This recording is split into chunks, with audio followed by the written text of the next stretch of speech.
Hi, everybody. Welcome to English Digest. I'm Tom. Hi, I'm Stephanie. And today we're going to continue talking about the darkest minds. Remember, last time we were talking about the author herself, Alexandra Bracken. Okay, she's only in her 30s now, but she's from Arizona, and she's written quite a few novels in the young adult fantasy genre.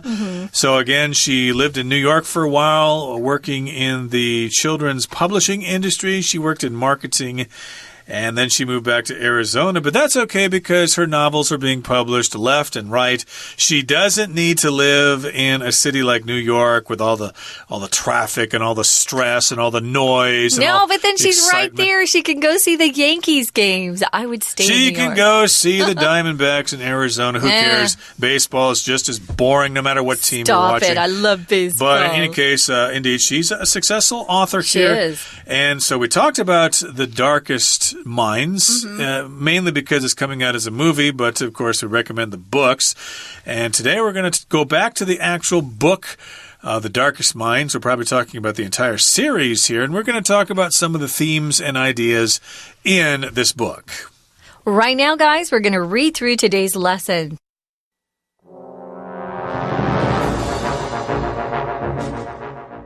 The main theme in The Darkest Minds is that reality is not what it seems.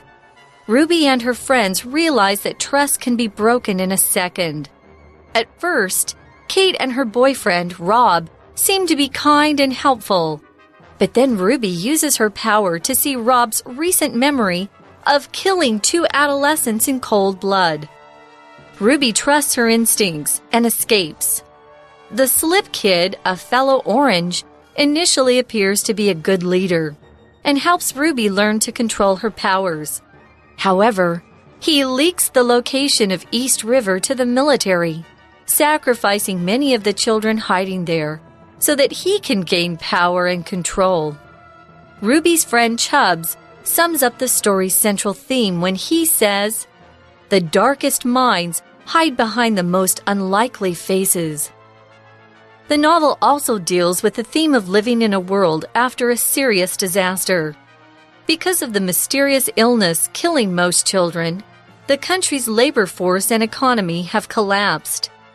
The people who remain have to struggle for food and housing, as most people have no jobs or money. This illustrates how a single, terrible event can change one's normal life for good.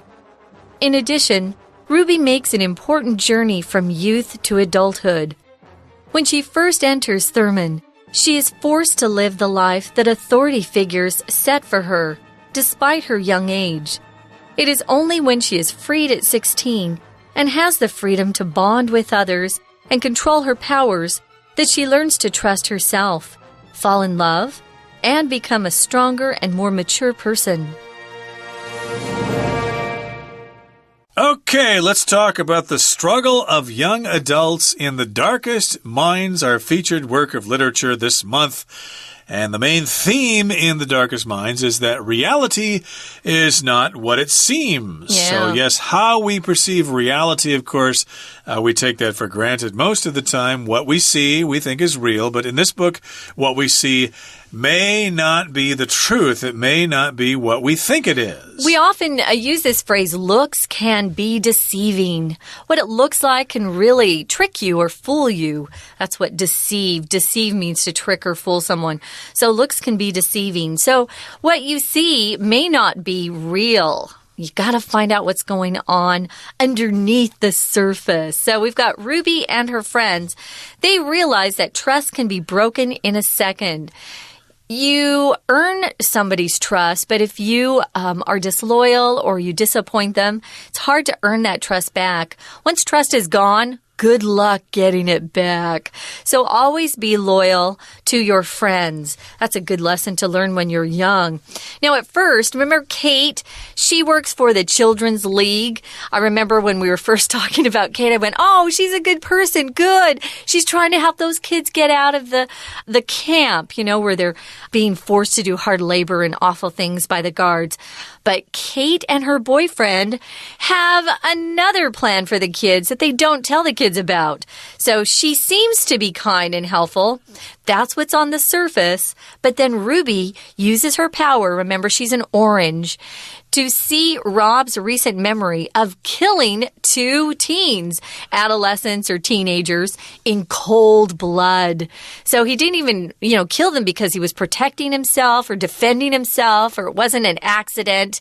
He meant to kill those 2 kids. Horrible. That's right, and the memories were still fresh in his mind, and Ruby has the ability to see people's memories, so he can't hide those memories, so she knows they are up to no good, especially because of Rob killing those 2 young people in cold blood. Adolescence, of course, is the period of time when you're changing from a child into an adult. So he killed 2 adolescents, 2 teenagers, as you said, in cold blood, which means basically he was very cruel about the whole thing, and he didn't show mercy at all. He just let them have it, and now they are dead. Now, Ruby trusts her instincts and escapes. So she trusts her instincts. Instincts, of course, is your ability. Gut feeling inside. Yeah, the ability you basically were born with. Like spiders must have an instinct to build webs when they're born. For some reason, they're able to do that without being taught by their mother spider or something like that. Or maybe they are. I don't know. I don't really know much about entomology, but in any case, she's got these instincts. She's got the 6th sense. She's got that 2nd sense or whatever, and she suspects that something is no good, and she escapes. She flees. She runs away. Yeah. Now, there's a guy called the Slip Kid. He's another orange guy, so he's in the same group as Ruby. Initially, or as we say at first, he appears to be a good leader and helps Ruby learn to control her powers. Those powers that they have are very, very big. Unless you can control them, they can hurt people. So he helps Ruby by learning how to use and to control her powers. But here's the bad thing. However, it says he leaks the location of East River to the military. We hear this word leak in the news a lot lately. It's where people or officials secretly give away confidential or secret information to people that shouldn't have it. Typically, in today's world, it'll be maybe a politician giving a newspaper some information that they shouldn't have. Maybe it's top secret. Well, he leaks or gives away that location of East River to the military, sacrificing many of the children hiding there so he can gain power and control. So he tells the military, and then they descend or come to East River and they take away the kids. And that leaves a Slip Kid with a lot more power and control. My goodness, Yeah. It seems like you can't trust anybody here. I know. Right, so it seems good at first. He helps Ruby learn to control her powers, but he leaks the location of the East River, and lots of children are sacrificed as a result. And he did that only so he could get more power and control. What a mean person. Now, Ruby's friend Chubbs sums up the story's central theme when he says, the darkest minds hide behind the most unlikely faces. So we never really know what other people are thinking. Maybe they have this really sweet face, really nice smile and stuff like that. They brush their teeth every day. They comb their hair.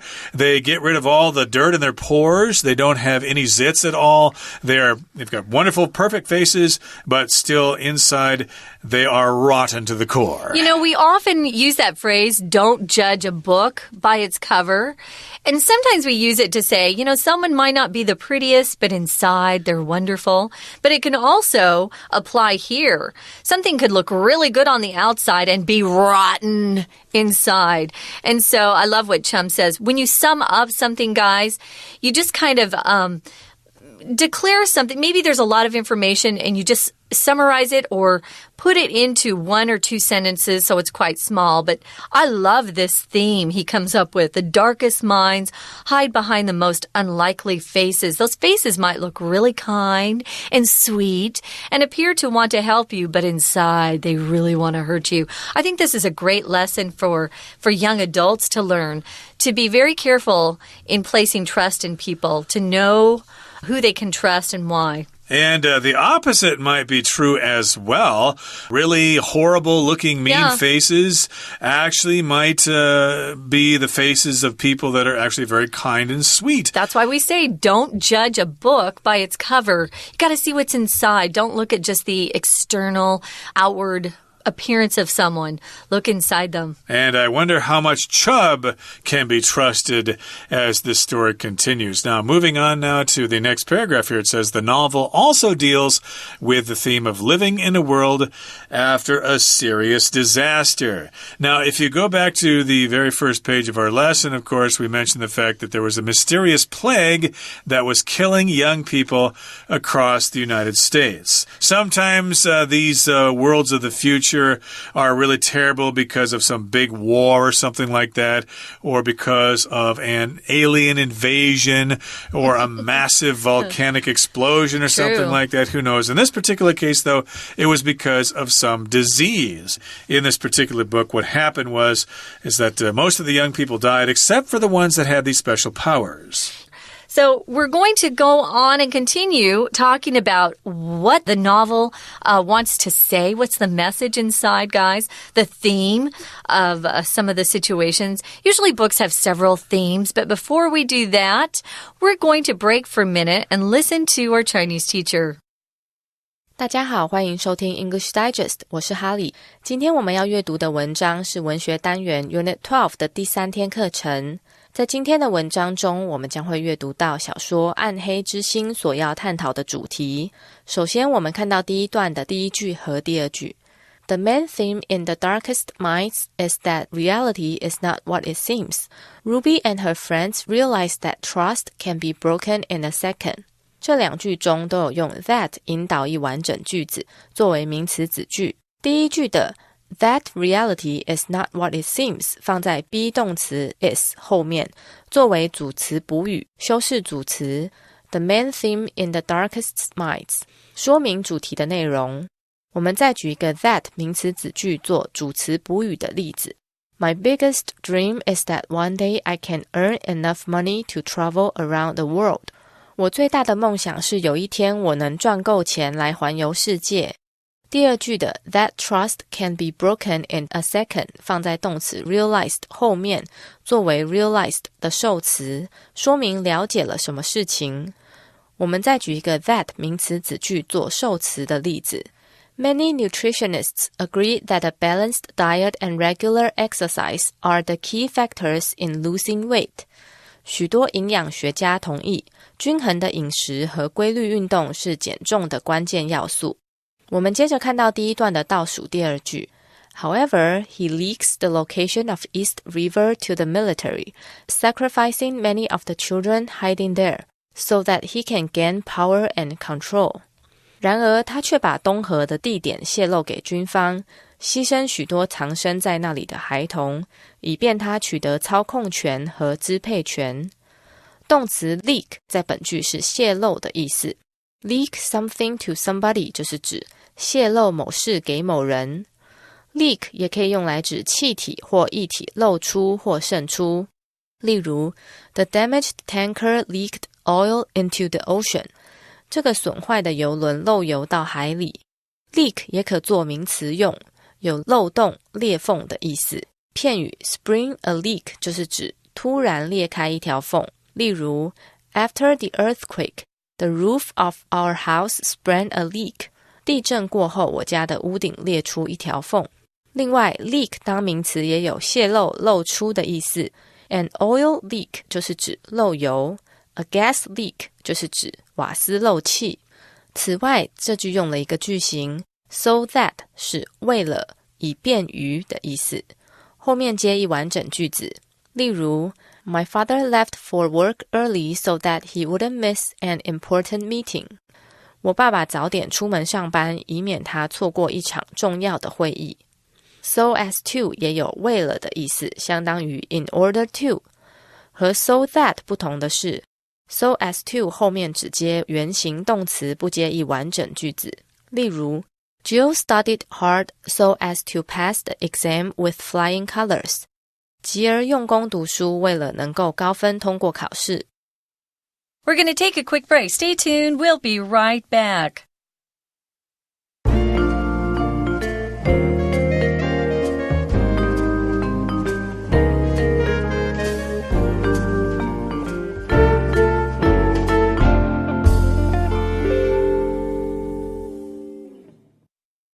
Okay, everybody, we shall now resume our lesson, and we're talking about some of the themes and ideas in The Darkest Minds, and one of them was reality is not what it seems, and then Chubbs kind of summed it all up for us.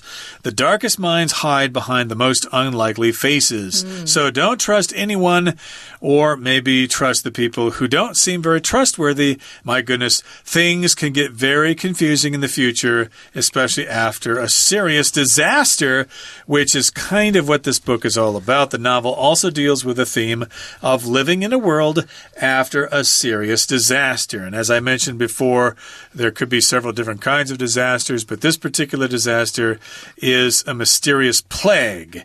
And because of the mysterious illness killing most children, the country's labor force and economy have collapsed. Now, I hope our author here has a background in economics, okay, so that she would actually know what happens. Like what would happen if most of the world's children all died all of a sudden? What would happen to the economy? That hasn't really happened in the past before, so nobody really knows for sure. But you need to know a lot about society and the economy and stuff like that to know exactly what would happen. According to this novel, the country's labor force and economy have collapsed. So yes, we don't have enough people to work in the factories, so there's no production, and therefore people aren't making money. And they don't have spending money, so they don't go out and buy things. They don't eat out at restaurants, so all the restaurants close. All the Walmarts close because they don't have enough money to buy cheap goods from China. Here it would be Costco, like not Walmart, right? Well, we don't have Walmart here in Taiwan, or Target or whatever. But in any case, as a result here, they don't have a labor force. There's not enough people around to work. And the economy has collapsed. So the economy, of course, refers to just all commerce in society. When people make money, when they spend it, etc., etc. That's economics. The economy. Is the economy doing well now, or is it doing badly? You tell me. And sometimes that's reflected in the stock market. If the stock market's doing well, then the economy is doing well as well. But in any case here, those things have collapsed. And if something collapses, it falls down into little bitty pieces. If a person collapses, they've probably fainted. Maybe they're sick and they just kind of crumble to the ground. So a house can collapse. When there's a really strong earthquake, there's a danger of old buildings collapsing, just falling down. So the economy has collapsed. It's hard for people to make any money. There aren't any jobs. For a minute there, I thought of 9/11 in New York City. When the World Trade Towers came down, it really affected the economy in New York City especially. So it can be a tough time for everybody. The people who remained in this area, remember, lots of kids have died from this disease. They have to struggle for food and housing. They don't have a place to live. Hard to get food. Sometimes if there's a war, it's very difficult for trains and big trucks to transport food in and out of areas because the roads maybe have been blown up. So that can be difficult. So food is scarce. Housing is hard to find. And as most people, because of this big disaster, they have no jobs or money. People are desperate, I'm sure.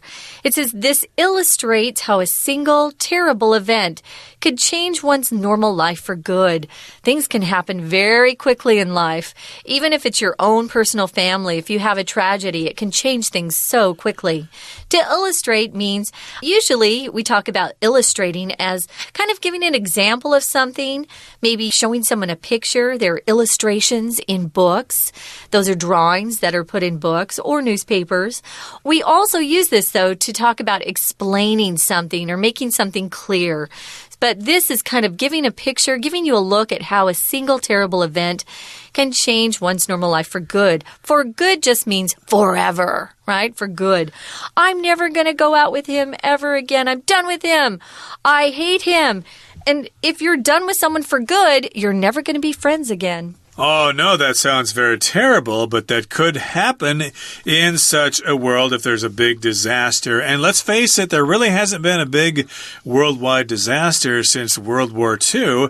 I think maybe we're all kind of spoiled now if something bad really happens. The economy was kind of tough in 2007, 2008. True, but it wasn't Not like a the major... war, huh? It wasn't like the Great Depression of the 30s or World something. War II, that was bad. Or World War II or something like that. Who knows, there might be a nuclear war. The global ice caps will melt. The Yellowstone super volcano will explode, and the Earth will be covered with clouds for many years, and all the dinosaurs will die out. Well, that happened 65 million years ago. I think dinosaurs are gone. Well, maybe the birds will all die now. Who knows? But in any case, yes, indeed, your life can change for good if there is some major catastrophe in the world economy. Now, moving on to the final paragraph here, it says, in addition or also, Ruby makes an important journey from youth to adulthood. Yeah. Now, sometimes this might be referred to as a coming-of-age book. It's a popular theme. It's a popular genre in literature and in films. Usually it involves a young person who's like maybe 15 or 16, but then they're confronted with a situation and they have to grow up quickly. So that's like a coming-of-age story. Or oftentimes maybe it could be like, somebody going to high school or something and falling in love for the first time and applying for college and things like that and having fights with your parents. But in the end, you become an adult and you've learned a lesson. That's kind of like a journey from youth to adulthood. Again, it's like a coming-of-age story. Now, when she first enters the camp, remember the camp is named Thurman or called Thurman. Thurman's a guy's name, but it's kind of old-fashioned. So she first enters the camp. She's forced. She has no freedom, no choice. She's forced to live the life that authority figures set for her. If someone has authority, they're usually in politics. They have the ability to change laws, or maybe they're with the police or the military. They have authority. A figure here could be a number, but not here. It's actually a person.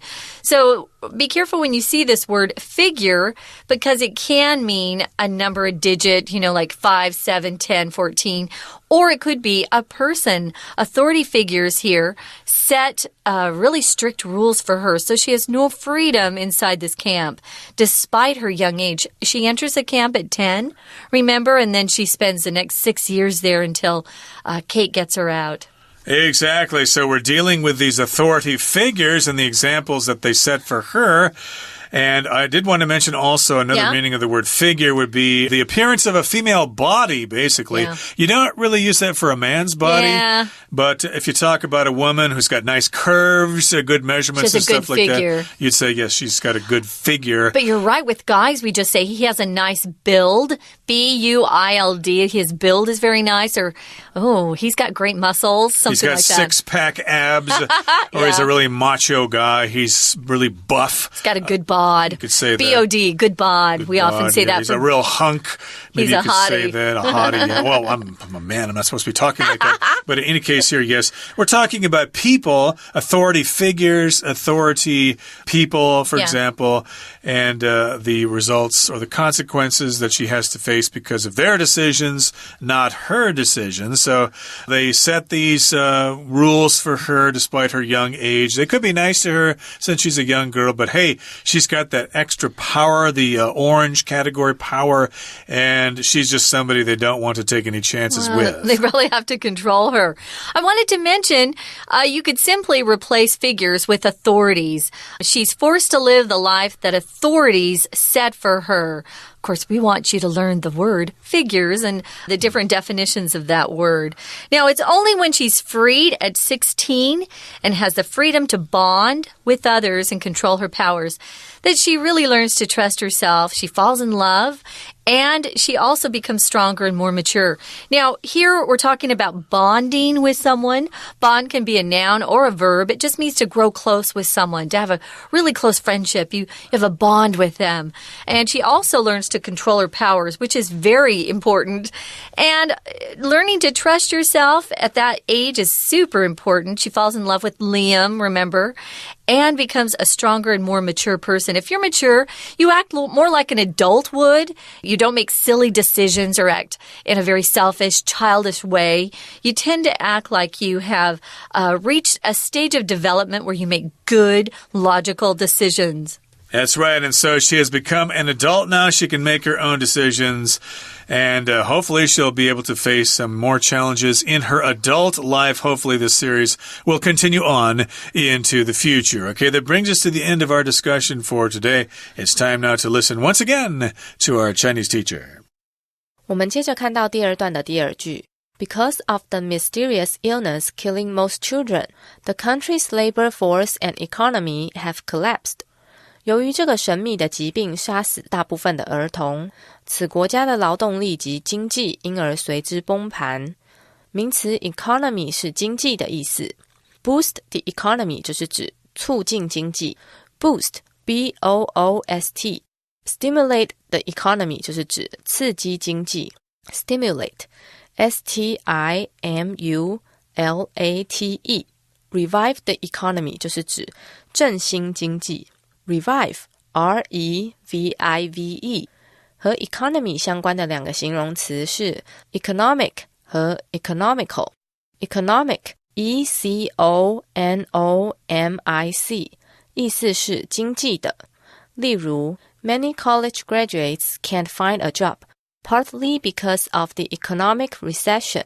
许多大學畢業生找不到工作，部分是因為經濟衰退。另一個形容詞 economical, E-C-O-N-O-M-I-C-A-L.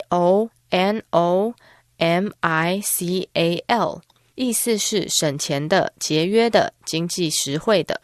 例如 This car is economical because it does not require a lot of gas. 这台車經濟實惠，因為它不需要太多汽油。我們接着看到最後一段的最後一句，這句使用了強調或分裂句型 It is 或是 It was 然後 that 有正是什麼的意思。將一個句子中要強調的部分通常是主詞或受詞放在 It is, It was 和 that 的中間，句子剩餘的部分則放在 that 的後面。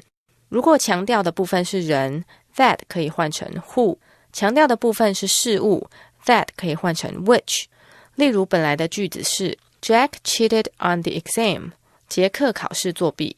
如果要強調正是 Jack 作弊，可以寫成 It was Jack who cheated on the exam。 以上就是今天的課程，謝謝大家收聽。That's it, guys. Day 3 is over. So is our literature unit. We hope you'll join us for our next program on English Digest. I'm Stephanie. I'm Tom. See you later.